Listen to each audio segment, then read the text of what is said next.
Hey there! Today we're diving into a rather intriguing problem that you might have encountered while working with bash scripts. So, here's the problem that popped up when executing two bash commands. We noticed that the results for y were different.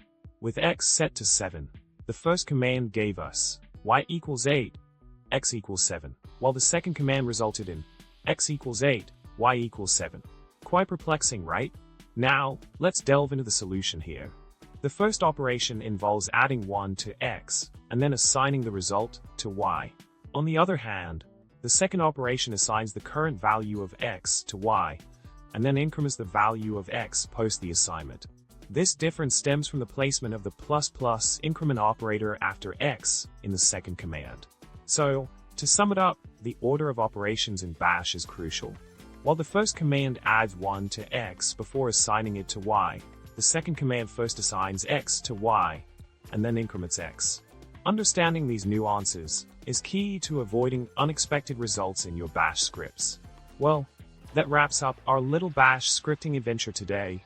If you found this information helpful, don't forget to hit the like button, subscribe for more content, and drop a witty comment below. Until next time, happy coding!